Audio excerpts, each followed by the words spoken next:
So, the dark reality has to invert things and flip things around at times to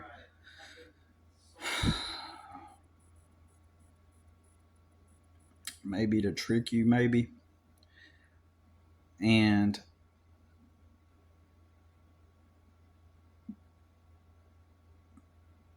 I just got finished watching a movie called I Saw the TV Glow.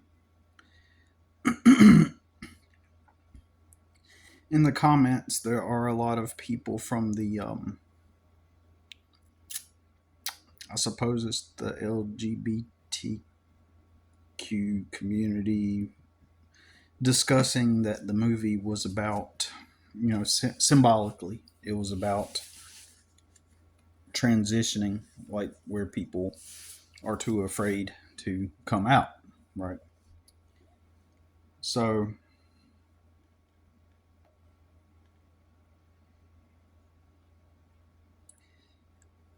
speaking meta, speaking meta, um, I want to point out that um, the tone and feel of it in the environment,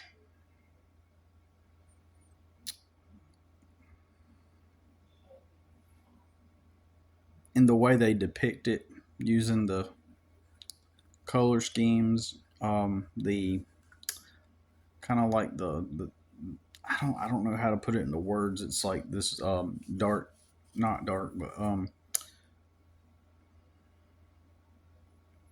sort of as if it has some type of ethereal quality, if that makes sense. It's super subtle, and maybe ethereal is not the word, but the atmosphere has this kind of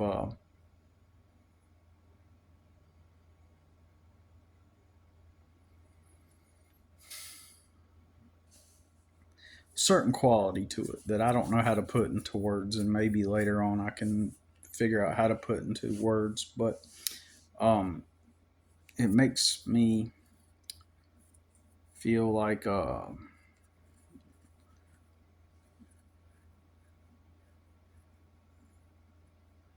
it's tapping into the other reality, a reality in which I experienced. And so when I say that, I'm coming from the position of Philip K. Dick. And Philip K. Dick is the author of Man in the High Castle, as well as other books that explore the idea of parallel realities and other, you know, worlds adjacent or overlaid onto our world, or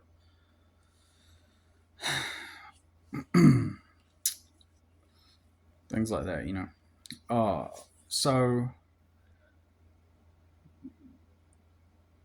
when I'm watching this movie, it kind of has this kind of in the movie it has a dark quality to it, right? It does have this darkness, kind of dim, like dimness in it, and anyways, if I could put, you know, there have been times in the past. This was a long time ago, where I have experienced uh, kind of feeling and living within in this alternative world, like like Philip K. Dick talks about, um,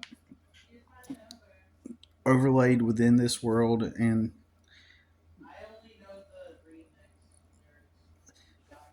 where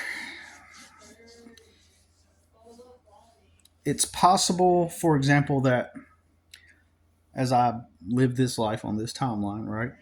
As if I live on this timeline, I will begin to eventually, like, say, I wake up in the morning and then I crank my truck up and I go down the street and I go get me a coffee, and then I bump into someone uh, that I may or may not be familiar with, but somehow that leads to um, some kind of opportunity, some kind of change, right? And it shifts me over into. You could picture yourself in a similar scenario. I'm just saying it shifts me over into where my environment, my life starts to change in ways where I'm shifting into that timeline of the other world. You know, possibly, like, let's say that one reality, that one timeline went along like this straight, and then here's the other timeline, and it converges onto that timeline. So everything in life begins to shift and change to where I enter into that timeline. So let's say that both of the timelines are going like this, going across, and for a brief moment, the timelines converged or intersected, and I ran across, someone that I was meant to have some type of relationship with, and then we just kind of like exited for a moment, right, and split, and then later on it converged again, and then that reality transpired, right? Um, and then in the gaps where the two timelines, did not converge, right? Uh, I'm trying my best to give an example. Uh, where the timelines did not converge, like we converged on it for a brief moment, and then split, and then converged again. Well, that gap, those gaps in between, are the like in that other timeline. That whole time, the other me, if you will, exists on this timeline, experiencing that whole timeline in full with that person in that relationship.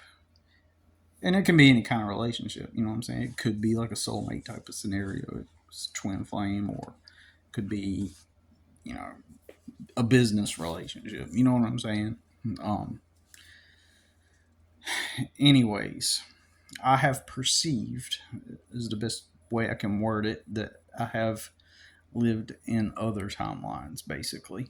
It's almost like I have memories of, at intervals in my life, I've had these experiences where I felt that I was really super close to another timeline, um, as if it were a memory. Anamoya is the word. When you have a nostalgia um, for a time that does not exist, um, a past that never existed, and that's anamoya. And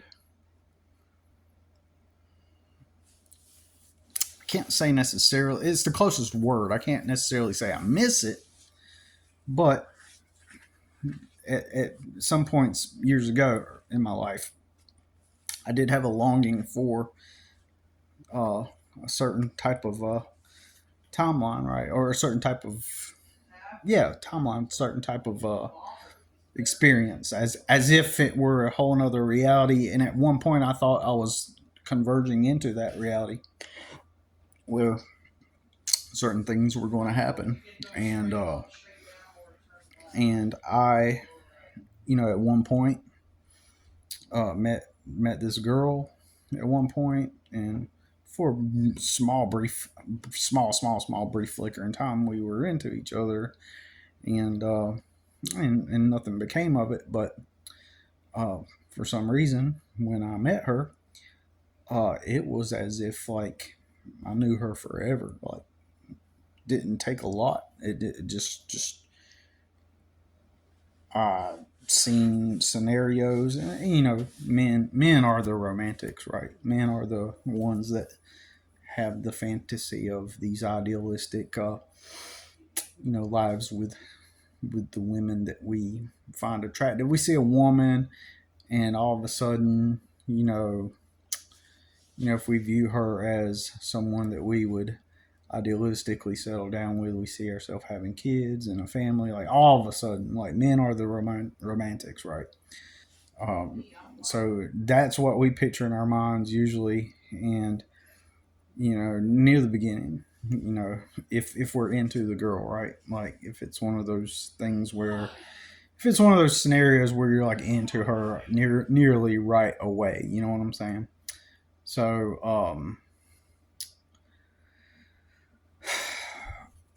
it was one of those scenarios. Except, now you could argue and say, well, that was just your imagination running wild, and idealizing this girl, and perceiving this, romantic scenario type of scenario, right? You can say that, and you can say that artistic side of me, that creative side of me in my right brain, um, it,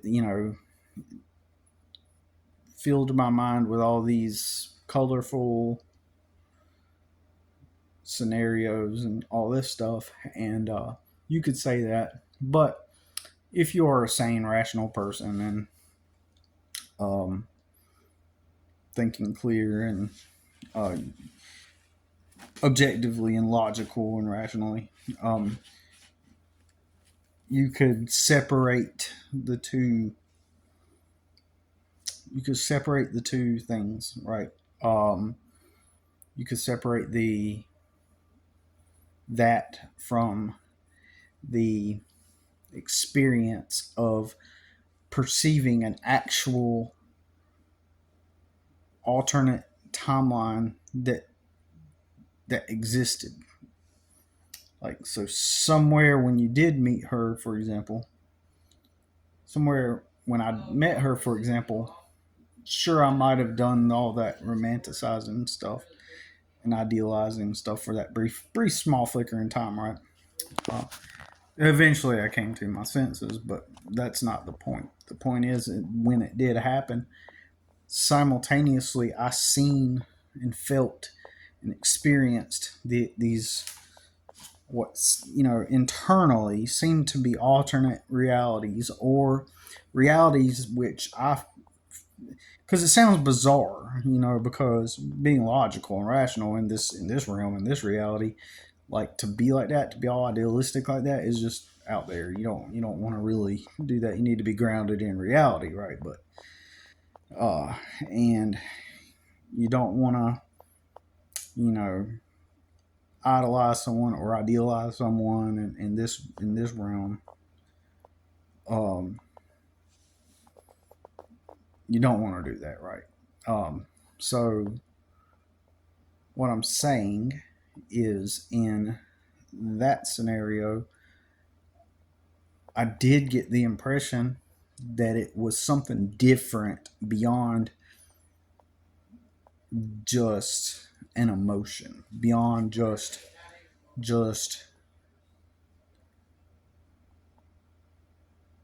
where I just simply, oh, I met a girl and I was head over heels for her, and so I started to imagine all these things, um, but the thing I'm describing can overlap with that thing, if that makes sense, making it sound like that what I was doing was creating a fantasy. But uh, in retrospect, and now, I can still say that it was not that. I'm arguing that it was the experience of sensing, feeling, mentally perceiving a real alternate reality where that girl and I really did, like, in this reality, in this alternate reality, I become super rich. See, even that sounds fantastical, right? It sounds like, okay, here he goes. Like, oh, of course, in an alternate reality, you're going to be super rich, just like people that claim to have past lives, right? People that claim to have past lives, they were princes and they were kings and warriors and wealthy people. Every time you never hear someone that claims that they have a past life say, "Oh yeah, I was like a cat in a New York alley that went around hunting rats all day. Then I got eaten by a mob of rats." You're never gonna say that in your past life. You know what I'm saying? You're never gonna say that. Everybody is gonna think of themselves as royalty, or or whatnot. Um, but you know, in this scenario, I'm I have I'm a creative. So I would argue that this alternate timeline is somewhat adjacent to each other, or close, not too far from one another. And when I met that girl, I believe possibly that uh, those timelines did begin to somewhat converge for a brief moment, and through some, if you want to call it, psychic perception, intuition, um, knowing, maybe I received a signal and seen that reality where these things transpired. And I probably shouldn't have even said that I was rich. Should have used some other words. But what I should have said is that we were. I was a very successful businessman, but a creative type also, like kind of an eccentric creative businessman type, where um, I ended up uh, having ton of businesses, pretty wealthy, basically, different businesses, and there's these memories of me being in an office that it's on repeat. It was on repeat in my head, where I'm sitting in my office. I got this little logo thing as a paperweight on my desk, um, in the shape of a flame, and my son walks by the door, like through the doorway. At times I'm saying hello to him. At times he's just walking by. He's older, and me and the girl, we live in Oregon. And this is in Oregon, and we live in a house that sits on a hillside, and it feels like it's not really our main house. It's kind of smaller, but um, uh, but I'm there, and and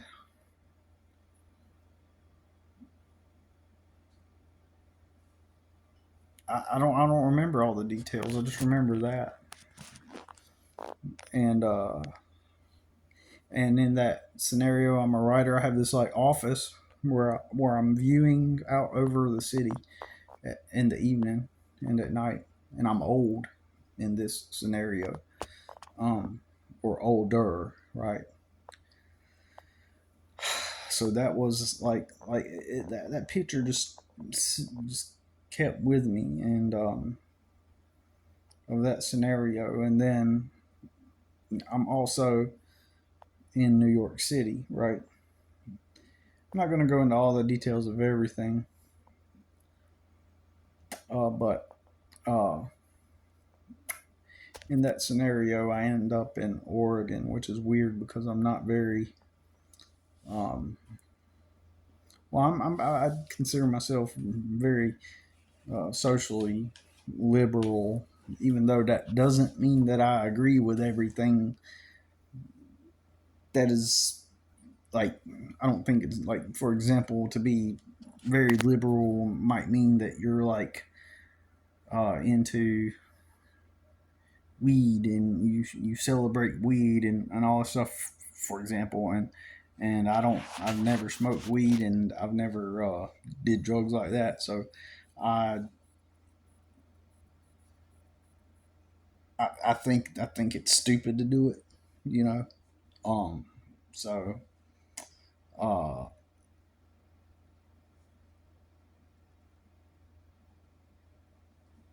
that's my point.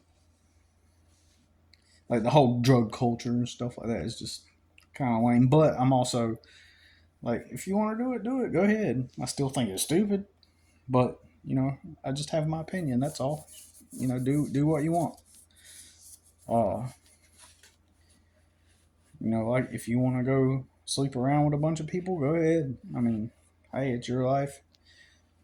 I lean. I would say maybe I lean more libertarian.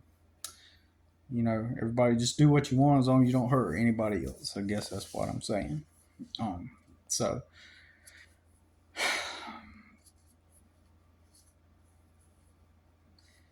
uh, but anyways, in this movie,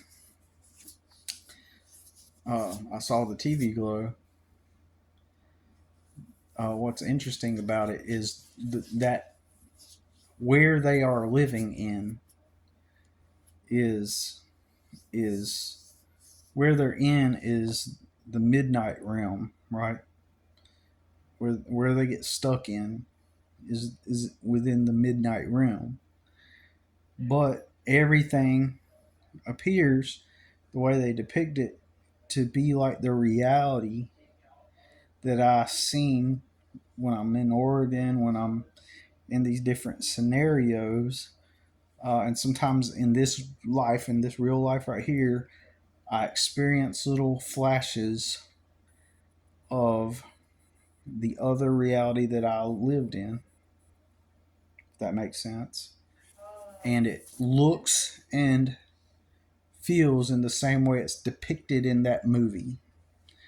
In a lot of ways. Now, in that movie, it's like it kind of feels kind of dark, kind of eerie.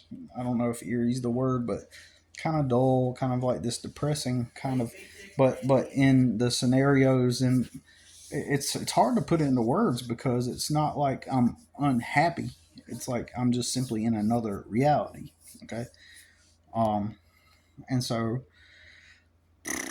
when you watch that movie, I'm concerned that movies like that invert things. And so uh, they had to include smoking in there, like and promote smoking, like typical of all movies nowadays and TV shows and just popular culture is not just that some people casually smoke or they're smokers but they promote that shit. They make an emphasis on promoting it, right? And they do that. It was just lame to me. But anyways, um, that right there just tells me what I'm saying is like this movie has been. I'm sitting here. This movie gets introduced into my conscious experience, right? So now I'm watching it, and of course they got to include smoking. I just hate smoking. Like I hate smoking. I've had a lot of bad experiences as a kid, especially like around smoking both cigarettes and weed, and it just bugs me, right? So uh, I just kind of detest smoking, right, in general. So um, a lot of people get offended by that, but anyways, I don't care. But they have to depict that in because on that show, on the TV, on the movie, I mean, it's it's part of it's within that atmosphere of that reality, right? has to be included. And one time I was around a bunch of people and at a party, and they all started to smoke weed. They were passing around this joint, like, and everybody was getting high. You know, and of course I was not. And uh, then they all, multiple of them, were sneaking into the bedroom to do harder drugs. And but before that happened, like when they were just smoking the weed and stuff, like just being in there in that house with them, it was a condo, you know, between walking between the living room and the kitchen there, it felt like it's a dreamy type of atmosphere. So weed, when I get around, when I've been around those environments, it has a dreamy type effect, and that's a good word. I should have thought to use that earlier. Dreamy. It has a dreamy quality, and dreamy doesn't necessarily mean good or bad. It's just a light, subtle, dreamy quality that um, you know these experiences have, and so they have that commonality. Um, you know the alternate realities that I remember. Uh, I'm not saying they are real. I'm not saying that they are real or that I necessarily actually believe that that was another timeline. I don't know, but my sensory perception of it feels like it was real. Um, and that somehow eventually I end up on in this now, in this timeline right now. I never, like, almost like at one point I was about to converge with that timeline with that girl, and what would have ended up happening is that I would have ended up with her basically. And what comes to mind right now as I speak this is a dream I had once back in when I was a teenager. If I had a crush on somebody, I would have dreams about her, right? With this girl, you know, by this time I was like 28, 29, and I never had a dream about her except I had this one dream. I mean, since then I've had like maybe two or three dreams about her, but like not in like when I felt like deep romantic attraction towards someone, like when I was a teenager. You know what I'm saying? This is just I'm at this church event where they have, like, you know, games and stuff for kids. And anyways, I'm walking with her on a hill, and I look over and I see this big, huge tank, and my son is stuck in it, and he's immersed into this gel type of substance. It kind of reminds me of, you know, clear hair gel in a bottle. You know, imagine or something stuck in. Yeah. Like clear hair gel, but you know how things are kind of stuck inside of clear epoxy, inside of like a piece, you know, a piece of a craft, that where the object is in the middle of the epoxy, and you know epoxy can have little tiny bubbles, you know, if they're not cleared out. Well, but think of hair gel. Think of a huge human-sized vat of hair gel that's clear and see-through. My son's stuck in this gel, and gel like substance, and I'm just like, uh and I'm telling her, no, I gotta go get my son.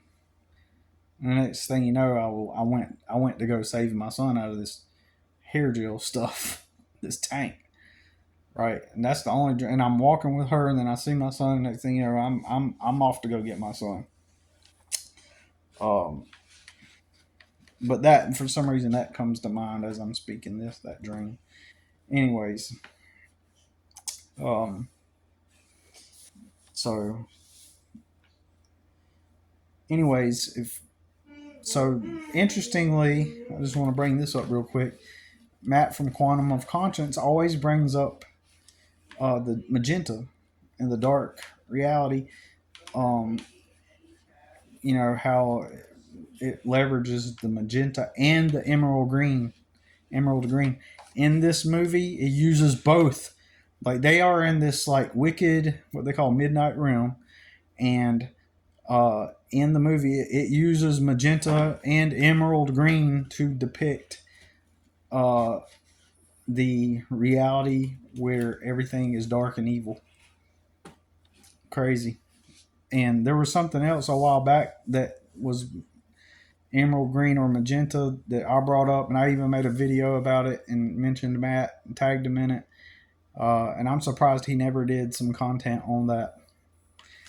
Just like this movie, like I wonder if Matt will discover this or end up watching it, watching the fact that like this is a movie about people that get stuck in a dark, not real reality, and the color scheme is magenta when the dude goes back into that dark reality. Basically, like he walks outside and there's two people just standing there like waiting for him, and they're both in a magenta hue, right?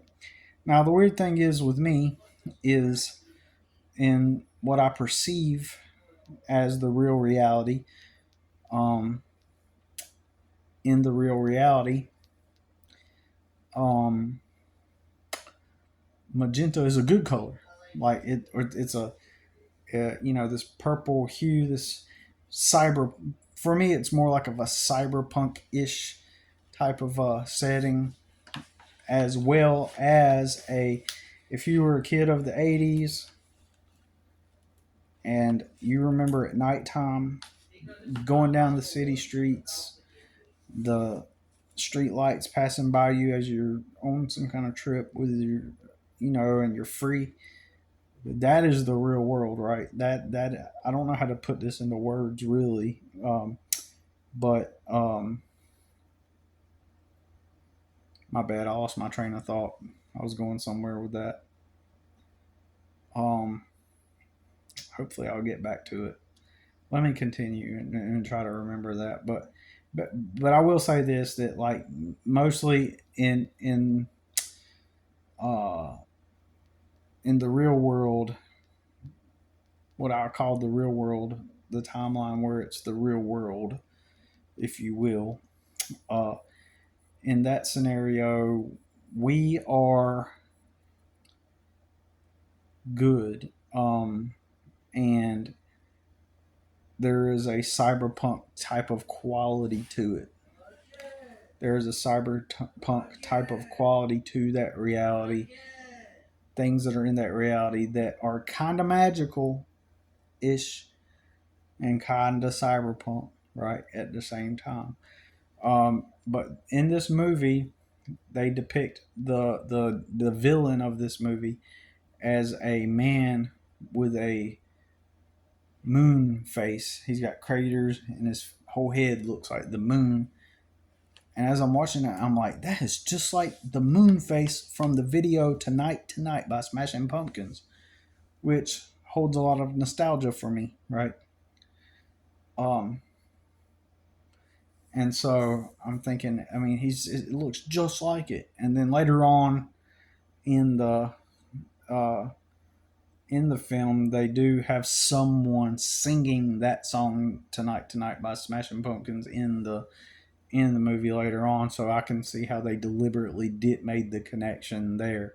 I don't know if that was because the creator of the story was a Smashing Pumpkins fan or what, but somehow that kind of collides with my personal experience. And that is one of the songs that made me um, that might have been my last connection to a time when I was free, if that makes sense. Interestingly, how they would whoever created this movie put that into the movie, because back when that song was popular, that song kind of felt uh, weirdly inspirational, I guess, in some ways. I don't know. It had that story quality, like storybook quality, if you will. Anyways, uh, getting kind of tired here, but um, it's worth mentioning. I haven't tied. I just now watched this movie. I haven't tied anything together. I'm just popping this off the top of my head as I'm, you know, I just got done watching it. So um,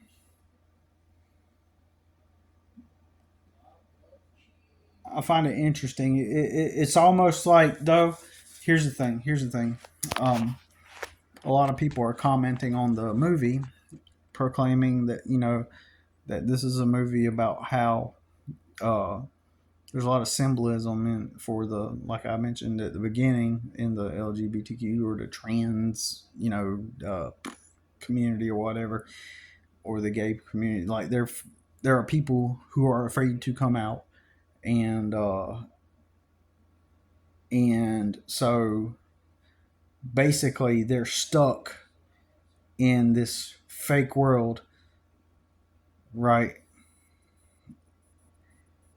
And they're saying that that's basically what the movie is trying to convey, the message that it's trying to convey. But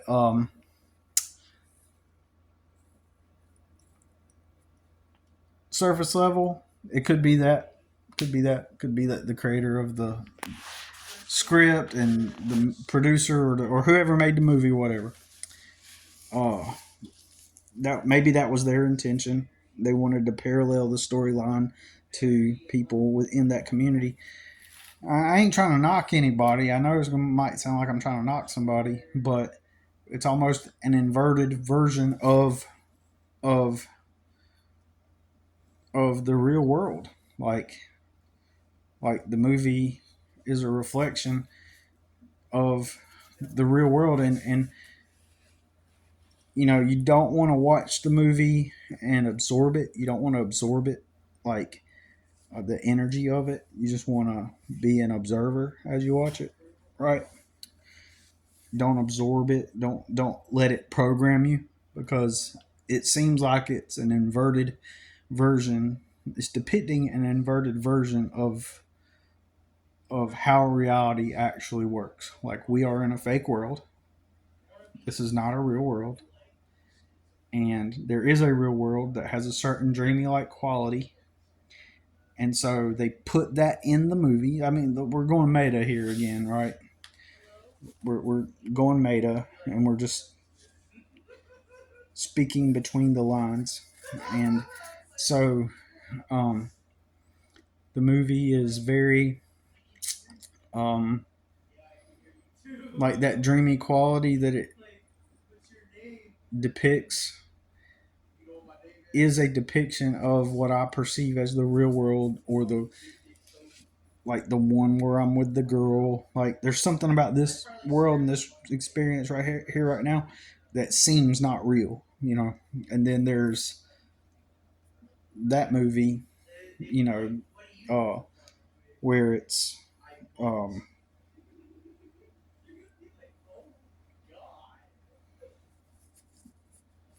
saying that they're not in the real world, that they're stuck. They're stuck. And it's almost like the movie is telling you the truth of reality, that you're stuck in this reality until you figure out how to escape it. Right. And then, um,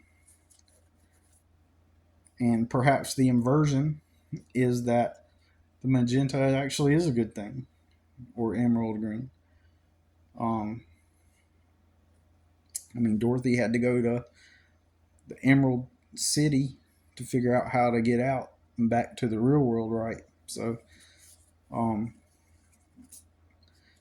I don't know. I'm just speculating. I'm just saying how weird it is. The whole movie explores the concept of being stuck in a fake reality, and so just my immediate off the cuff, off the top of my head observations. I'm just rambling. You know what I'm saying? And just thought I'd make a video about it. And it's been a while since I've been on here. Um, I did not really see the channel really becoming anything of value for me.